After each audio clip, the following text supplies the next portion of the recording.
Hello and welcome to the final episode of the Lehigh Valley with Love podcast for 2022. I'm your host, George Wacker, and today we talk with JT Norman, Business Development and Product Design and Innovation at Kitchen Magic, located in Nazareth. We learn about JT, how he wound up in Nazareth one evening, was rescued by some local Nazarenes, got his nickname, and never looked back. We also talk about what to look for in kitchen remodeling in 2022, and how you can find out more about Kitchen Magic. Thank you to our sponsors, Molly's Irish Grill and Sports Pub, Michael Bernardin with Remax Realty, and Made Possible in the Lehigh Valley. Visit our show notes to learn more about all of this stuff. And now, let's talk to JT Norman of Kitchen Magic. Okay, we're here on set. I wish this was my set. Isn't it pretty cool? Yeah, no, thank you so much for having me today. We're up in Nazareth, near Nazareth, right before it today at Kitchen Magic with JT Norman. And JT, can you introduce yourself a little bit and tell us, what you do here at Kitchen Magic? Okay, so my title here at Kitchen Magic is Business Development, Design, and Innovation. That's a lot. It is a lot, but I love what I do here. It's all new to me. It's all really, really new to me. Okay. Originally, my background is a commercial residential designer. Okay. So, which would be, for people who aren't as aware, that is that where you would be going in and I would be saying, I would like to reno this portion of my house? Right, yeah. So I do a lot of consulting for contractors, let's say for new construction. Sure. People opening up new restaurants, they use my expertise to, help select the colors, what theme we're going to use. Mm-hmm. And then there's hospitality, which is hotels and all that. That's my main background originally as a designer. And now at Kitchen Magic, I lead the way for design and innovation in reference to products that we sell. In addition to this wonderful set. Wall that you put together. Cool, right? You should have like another feather in your cap to set designer. I think I surprise everybody at Kitchen Magic all the time. It's like I have this big Mary Poppins bag and out comes all these tools and I'm poof, it's done. I had this idea because, as you know, post-pandemic, sure, social media was big in this industry, but not as big. Okay. And now it's the tool to go to for the home improvement industry. And what do you mean by that? Is it just that prior to COVID, there weren't as many people as tuned in because we were forced to be on social? We were tuned in, but we were tuned into like the big shows, HGTV, sure, DIY Network, trying to figure out how we could do it ourselves, getting those ideas from Pinterest, mm-hmm, things like that. So how do we get our voice out there? Right. Because everybody lives with the phone in their pocket, yes, right? So we decided, we need to figure out a way how we can connect with the consumer, not on a daily basis, but we do it maybe once a week, sometimes once a month. Actually, lately it's been getting crazy because it's wonderful. And this is I thought this is a great opportunity for us to educate the homeowner on why things are priced the way they are priced. Mm-hmm. What products we're going to see coming in the future, and why design is what it is in the home. So. And when you talk about HG, and those are great, those are national shows, yeah, and isn't it something, if you're clearly, selling to the Lehigh Valley, doesn't it behoove you to have something nice like this locally? Like when I'm walking in and going through the showroom, immediately there's all this stuff, and just, visualizing it's a lot easier to have all this nice stuff. It is. I love this set. This has been around for maybe 2 months. We decide to develop it. Really great. Yeah, well, the great thing is that if you get to know about Kitchen Magic, and this is what's exciting about why I love working here so much, I feel like I work for Disney World. Okay. I literally can come up with an idea because my brain's always going. And I always tell people my brain is like Dorney Park. You don't want to go in there with creativity. But, I come up with these ideas and I literally get excited, and to have the ability to walk down the hallway into operations and say, hey guys, I have this idea. Mm-hmm. Do you think we can build this? Do you think we can manufacture this and put this out there for the consumer? They'll look at it. And you'll see there's other areas in here at headquarters where we do have those meetings. We have this area called the Innovation Station. Okay. where everybody collaborates as a community and tries to figure out how can we make these ideas go into fruition. And like I said, I go down the hall, I talk to operations, I was like, can we build it? If they say yes, they build it. It's done within, maybe a half hour, and we have a product. And I think what's neat about that too, we were saying before we started recording, Kitchen Magic's over 40 some years old. 42 years old, yes. 43 years old. Wow. 43. Well, that always throws me off because of the pandemic. We could Right. skip a year. No, 43 years old, family owned and operated business, an amazing family. The creator of this company had this dream, Joost Fleck, where he wanted to bring the kitchen design industry actually to the consumer's home. So that's what we do here at Kitchen Magic. This is how we sell. We literally bring the showroom to the consumer's home. Make me, how does that work? If you were to come to my home, which you should, Right. I think if I were that's to come the to your next house, step. all right. So if I, as one of the designers and sales team members at Kitchen Magic, if you were to call us up and set up an appointment, say I'm looking to get a new kitchen, whether it be refacing or we do offer new cabinetry.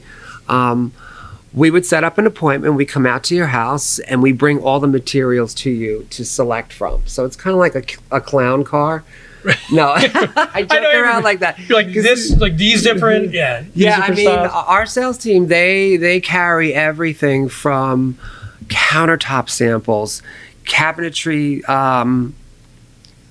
different styles and colors, backsplashes, hardware. We carry it all. We bring it all to the home, and it's a pretty neat experience. So let's backtrack a little bit. Okay. So how long, we talked about, you've been around for 43 years. How long have you been at Kitchen Magic? 3.5 years. And then prior to that, you had said you did different commercial Prior design. to that, I did commercial design, but I was also working for other. Well, where are you from? Let's start from I'm originally from New York City. Okay, so how do you get that design bug early on? Like, what is your So my background? So There we go. all right, here, this is the good stuff. This is the good Yes. stuff. So originally, I actually wanted to get involved in law, Okay. and it just wasn't my thing. And the reason why I got involved in law, because and any New Yorker will tell you this, if you're from Brooklyn or any of the boroughs of New York, most likely you're going to be in the fire department or the police department. Right. So, my dad and my uncles, they were all in law or at the fire department. So I thought, what can I do? How can I contribute and keep it in the family? Oh, I'll study law because Sure. falls in Well, that I mean, it's like Law and Order. So right? I did study law for a year. Pace University, it did not work. I was not good at I wasn't good at being a devil's advocate. But is that good though? Because there's a lot of people who I imagine they go on for a decade doing something they aren't good at or don't enjoy. It was boring. Yeah. It was boring. I'm sorry. I mean, I learned a lot and I met a lot of amazing people. But so actually what happened was there was a weekend that I was at work in this law firm. The law firm was on Wall Street. I won't mention any names. One of the attorneys came to me and said, "Hey, JT, you're pretty good with color. Can you pick a color from my office?" And I was like, "Sure." So I picked a color.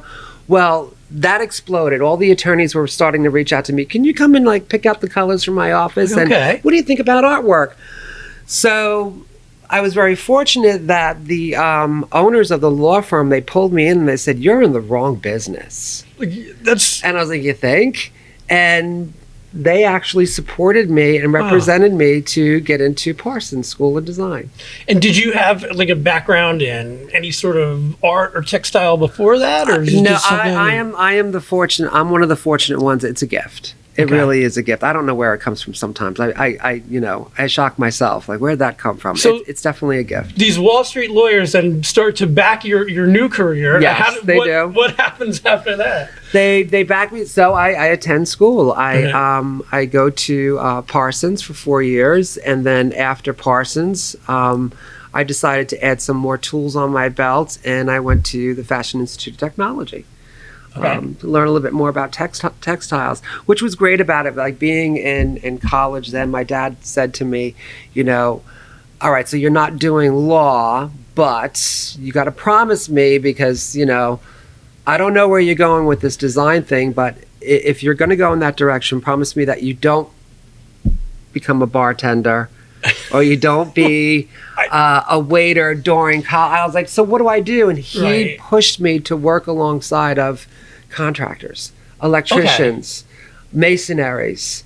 And these were extra tools that I was getting on my belt. So you're learning not just the aesthetic side, but really some installations. Of that. Yeah. Installation. And how cool was that? So I thought that was a very smart thing that my dad did for me and suggested, and I did follow that. And I ended up being out of school not only with the education of design, but also being able to on hands do it, which I thought was... Which has to come in very, because you're not just like, I know up to this level, like you're able to maybe have a little bit more insight. Yeah. And I think for me, it worked so well because of contractors aren't easy to get along with. No. I mean, as a designer, they don't like designers. Well, I should say they like me.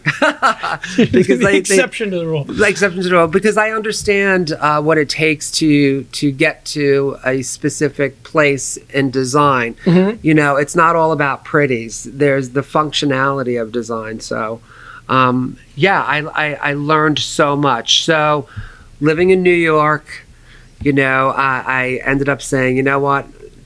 New York, that was the first World Trade Center bombing. 93? Yeah, 93. Yeah. And I was like, I don't know if I could be, stick around. New York, I always loved New York. Will always love it. Still visit it. My family's there. But I decided, you know what? I want to try the Ingalls thing. I'm going to go out to the country. So I packed my bags, I kid you not, and said, wherever my car takes me, I will live. Really? And I got in my car. From the Upper East Side, and I drove through Staten Island, over the Outer Bridge crossing into New Jersey, ended up on 78, and then a snowstorm came, and I remember slipping and sliding away, like not being used to this crazy weather we have out here, and I ended up in Nazareth, Pennsylvania. For real? Yeah, I literally kind of slid off to the side of the road into an embankment. And you're just like, this is... good enough. I'm not. Yes. Yeah. Okay. So the story gets better from there. Okay. So I'm on this embankment, and I'm like, totally not prepared for this weather or the snow or anything. And this Jeep pulls up with a bunch of people on it, all happy and everything. Hey, can we help you? Matter of fact, leave your car there. We'll come back for it later. Come with us. And I was at the point where, like, why not? What do I got to lose? Don't ever do that, by the way. But yes, unless you're really stranded. But it really actually, it's the beginning of a lot of wonderful things that happened for me out here. And they were like, "What's your name?" And my actual name is James Tracy Normans. They were like, looked at me like, "Oh." Like, where are you coming from? Where are you coming from? Well, anyway, long story short, 2 hours later in the bar, we're all doing shots. They all raised their glasses and said, "From now on, you are officially JT." Really? And I was like, how cool is that? So they named me JT from now on. That's my Pennsylvania name. I call it JT. What? Like honestly, it sounds like a sitcom. The beginning, like the first episode where you slide off. And I met so many interesting characters here in Pennsylvania. So you've been in Nazareth ever since? No, I lived in Nazareth for about 4 years. Then I moved down to the city of Easton, and at the time, Easton was struggling, but I loved it because it reminded me of New York. It was a little seedy. It was all good. And then left downtown Easton and moved more into the burbs, and now I live in a wonderful, wonderful community called Old Orchards. Sure, I know. That is. And I love it there. The tree-lined streets. It really brings me back to a time growing up as a kid.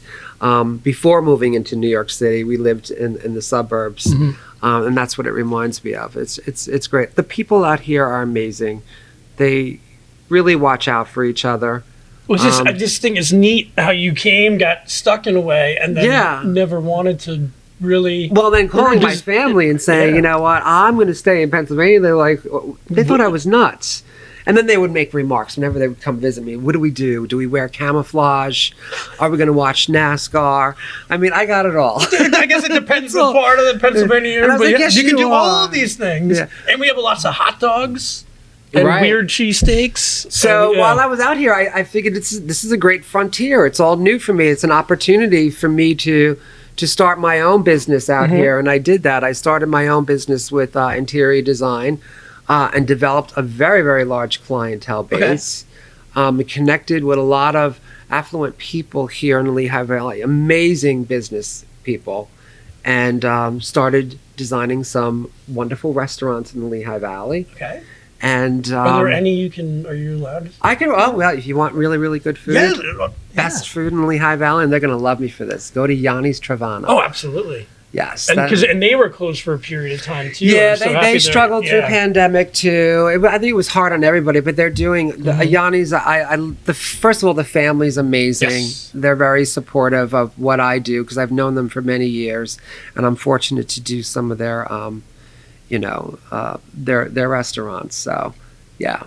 And so during that time, I'm sure trends change all the time. Always, every day. They're changing every day. Trends we're in a place, I walk in, I don't know much about what, but, between, I guess, to try to get some insight on some of the things that you do, like, have you seen trends even change in the last 3 or 4 years? In terms of design or what people are asking for. George, I wish that it would take that long for changes to happen, like 4 years. They happen so rapidly and so quick. It's somewhat difficult to keep up with. It's always changing. And a lot has to do with this forced information that we're getting from the internet, It's always changing, always changing. There was a time where when you wanted to introduce new trends, at least you had that year to do the research and present it. Now they're giving you a few days. Well, you get like a TikTok, right? And somebody could be like, even that, like, I want that type of thing now. And you're right. I mean, like social media, it's strange. I mean, like TikTok, for example. All right, so they have all these, laws, I guess, for what music you use, and look at Willie Manilli. Remember them? Milli Vanilli? Milli Vanilli. Yes, I do remember that. Known for their lip syncing. Yeah. Now everybody's lip syncing. I don't see anybody, I love the short format, and I love like what it's able to do in terms of getting those nuggets out. But then sometimes it can leave a little bit to be desired when it just comes to more information and those sorts of. And a lot of it used to be design in the past. A lot of it had to do with demographics, especially like I work for here in Nazareth, our headquarters, and the first thing people would think is, do you get your ideas just to accommodate the demographics where you are? First of all, we're located in 8 states. Yeah, I was going to say, you guys are. So our demographics are all over the place, but we learn not to focus on demographics anymore. It's about persona. I mean, things have changed. We're more diverse as a society.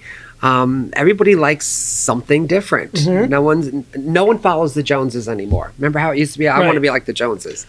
You don't get that anymore. So we definitely follow personas. I'm very smart when it comes to figuring out trends because what I do is I reach out to colleagues that are in the industry that I've gone to school with or that I've worked with, and we collaborate and have these wonderful brainstorm sessions figuring out what we think is going to happen for 2023, 2024.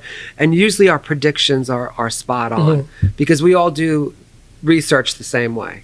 And you mentioned Joanna Gaines, from HGTV or whatever network they're on. But do you find people see some of those shows as well and be like, they'll see a certain style and then ask for that? Or do they want a certain style and then, like you said, want to put their own persona on some of that thing? Yeah, they do. And I always tell people, it's really important, especially with designing a space that you live in. You have to wake up in it every day. You have to go to sleep in it every day. You eat in that space every day. Do whatever you can to put yourself in that space from a design perspective. Like you said, everyone's following Magnolia or Joanna Gaines, should I say, or, Right. or these other great shows that are on there, and they're wonderful for inspiration. But I always tell people to, put you in that space. Because what happens is, and this has been happening for, I would say, the past 4 years, and I'm so glad we're moving away from it. For a while there, everybody had a white and gray kitchen. Okay. And I was like, okay, I feel like I'm in a black and white film. Where did the color go? And now I'm seeing, because of the pandemic, people are now living in their kitchens. They had no choice. Right, they're doing their work in their kitchens. They're taking Zoom calls, right? Yeah, well, they're working in a perfect example. They're like, oh my gosh, look at this pantry. It used to be just for a mop, a broom, and dog food. I could actually put food in here and use it, So the pandemic really created a very, very wonderful movement towards people focusing on functionality and what they want to live with in their space. It slowed us down. And I love that, because now I'm starting to see people introduce color in their kitchens. They're being more personalized, which is neat. It's funny, when we were looking, we're not looking now just because the prices went crazy. But when my wife and I were looking for houses, she's is a big fan of that 70s kitschy type kitchen, like those types of styles from the 70s. Have you seen? I don't know what's super popular now. You said you're moving away from those white and gray kitchens. What do you see currently that is trending, that might change by the time we publish this? I know what you're talking about. What your wife's looking at. It's kind of like that retro kitchen. Yeah. Yes, that style is coming back, but it's going to be definitely in a new way. It's going to be introduced by not using those same colors they used. Okay. They used the same colors from the 70s, but either warmer or like not that chartreuse. No. Well, who knows? You might see I that. like it. Yeah. But, So what I'm seeing is commonly there was everyone would purchase on a safe purchase. They would do shaker doors. Okay. So what's going on is now you're going to start seeing flat doors like the 70s, or small profiles around the edges of the doors like the 70s. Yeah, it's a cleaner, simpler look. Crystal, I'm giving you a shout out. You are trendy. Like those are the types of things. Oh, she's trendy, yeah. And I love about that 70s look is that they're mixing a little bit of bohemian with it. So it's really like today's modern day hippie, I guess. Okay. Which is pretty cool. Well, on that note, do you ever get anybody who comes in who like asks for something and you're like, wow, that is great, we'll do it, but that is like really wild, or I haven't thought of it before? I mean, obviously you're able to do anything from your basic to... We will consider it. Okay. We have to be careful, because if one designer is allowed to do something different, it opens up the can of worms to every designer wanting to be able to do it. We have to make sure on our end that we're capable of manufacturing whatever the request is, and that we can do the installation. So there are a few little, boundaries, but we move past them. So for somebody like me, say we did get that house and we did get that older kitchen that it still needed to be done, we like the design a little bit, but we still wanted to redo it. What is the process for that? Do I just call Kitchen Magic up and set up an appointment? Call Kitchen Magic up. You set up an appointment. What is helpful is if when you're setting up that appointment, and we have a wonderful call center that'll answer any concerns that you have or any questions you have moving forward, and just give them an idea of what you're looking for, and then they relate that to whomever the salesperson is that's coming out to your home, and they will come out to your home, like I said, with all these materials for you to select from. So it's a quick process, we did have a showroom at one time. We noticed people weren't using it post-pandemic. Right. I mean, it's just... And we thought that with the way people's schedules were with work and everything, that this is an opportunity to provide this service by making a set appointment with the consumer and being able to go to their home. Absolutely. Well, it makes it a lot easier, I guess not easier on the salesperson who has to drive out there, but I'm sure they enjoy that as well, to kind of, give them as many options as possible and take a look at it. And you get a lot of, you get expertise, great advice. And if there's a specific material that you're looking at that we've, suggested and you're unsure, we're able to send you out an actual sample so that you can have it and debate on it and make sure it's the right choice. And what do you see, predicting trends? You said you're pretty good at that. What do you see happening in the next maybe year or two when it comes to the industry in general? I mean, I don't know if that means designs or I see a lot of people are really getting away from clutter, which is interesting. You're going to see more opened space on the countertops. You're going to see a lot of these appliances because, there are so many gadgets out there. I know. I saw it. There's a microwave with Alexa built into it. No, do I need that? No. I kind of. It's fun, but weird. But no, I agree with you. Less clutter is. Everything has navigation. It's probably. They're gonna probably sell like cookware with navigation. It's crazy. But I see a lot of the future in design for kitchen. Very, very open, clean spaces. There's one thing that I love, and I truly have been a fan of it since I started my design career. It's feng shui, but now it's falling into biophilic design. What is that? I'm sorry. Biophilic design it's not really a style, it's a way of living. So, for example, if I was to do biophilic design in someone's home, let's say their kitchen, biophilic is literally being inspired by nature. Okay. And bringing the outside in. So how does that work in design? So I would look at a kitchen and say, wow, let's remove this wall and just put a whole glass wall up so that natural light comes in. All right. That's biophilic. Okay. Let's figure out a way that we could actually be able to design a space in the kitchen where we can grow our herbs right there in the kitchen and pick from them while we're cooking. That's biophilic design. And there is a movement, and you're going to see it slowly getting there. It's just getting the consumer to understand it and also to hopefully think that they would make that part of their life as a habit, just like you pull out the toaster and you throw bread in it. Mm-hmm. It's not like the hanging plant that's there for decoration. It's like you're picking the mint out of and actually using it in there. It's really cool. Water filtering systems, hands-free is going to be big. I know since the pandemic, a lot of people were getting faucets that are hands-free. Seen that, yeah. Which is really neat. We sell a lot of them. Like you say, Alexa's microwaves. You're going to have stoves. I don't know if I could take that. Like there's an Alexa in the kitchen. I don't know if I need to add it to the microwave. Right. Like if it just tells me no.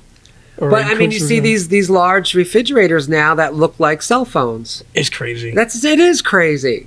But it's kind of fun. I don't know. I don't know. I don't know. I don't know about that. I think there's a value in both. Like I'm definitely like a gadgety guy, but I definitely enjoy having some of that grounded, sensibility. I understand who's ever behind the design of it. They're being very, very, very creative. But when you see these refrigerators that you literally tap on them and all of a sudden the front looks like it's glass. Just open it. Just open it. Open the refrigerator. And it's telling you to get groceries. It smells bad. Throw it out. It's like, what's the weather? I will walk outside. Right, exactly. And look at it. Exactly. So, technology is taking over too. Big time. Big time. And then what would you say? I guess somebody maybe who's on the fence, they're like, oh my goodness, if I call Kitchen Magic, it's going to be all this, work or something like that. But if somebody's interested, I would think at the minimum is, hey, give us a call. Let us at least show you some of the options you have, and then we can, go from there. We get these questions all the time. We're now getting them on social media, and we do our best here at Kitchen Magic to keep the consumer educated, to make sure that they're making the best decision for themselves, a decision that won't interfere with their everyday pattern while a kitchen is being installed in their home. Oh, sure. We explain all that to them. Yeah. Listen, in any remodeling project, it's not always going to go exactly as planned. There's always something that happens, It might not be as dramatic as HGTV. Right. No. Well, they don't show that side. Right. I think they make it look worse, or But yeah. I had a consumer ask me like, why isn't it like HGTV? And I was like, well, first of all, it'll cost you money to have a truck parked in front of your house that serves food, and a makeup artist. It's like, would be nice to have, though, right? The neat thing is, Yeah, like I said, we really do our best to educate the consumer, to get them a head start. We want to make sure that we hold their hand. And that's one thing that we definitely do here at Kitchen Magic. We're focused on value, the value that we have to offer, and a lot has to do from our experiences ourselves. We think like the consumer, so we know what it's like to get frustrated. So on our end, we do the best that we can to make sure that everybody's, happy through this process. And in the end, we get great results, and then we get amazing referrals, and it's wonderful. Sure. And even the studio, we were making, but this is, you're creating content, to go directly to the consumer to show them, all the great things that you're doing. So creating content is not easy because everything has to be under a minute these days. Yeah, as we come in on 30 minutes. It's not like watching National Geographic for design. Right. Sit down for an hour and talk about that would be nice. But we do have some great videos on our YouTube channel. So if you go to Kitchen Magic on YouTube, there's some great material on there just to give you a head start. Sure. And for anyone, listening, we have all these links for Kitchen Magic are in the show notes, so you can check those out. Cool. And what we recommend is check out the website. Go to the website. Yes, go especially to the website. If you're interested, if you want to get that 70s kitchen or get rid of your 70s kitchen, whichever way you're going to want to do it, you can do it. And JT, thank you so much. This has been great. No, this was fun. I love that you got your name. I'm going to take this away from the whole interview. You get your name from getting your car stuck on the side of the road in Nazareth, having some people pick you up, bring you to the bar, and then anoint you with your. And now and it's funny because when people that's Lehigh Valley. I love it. Yeah, well, Lehigh Valley. So JT, what does JT stand for? So now as a designer, I say just try it. Perfect. JT at Kitchen Magic, thanks for letting me come into the studio. A pleasure. This was a lot of fun. A lot of fun. All right, thank you guys so much. Again, be sure to check the show notes, and we'll talk to you soon.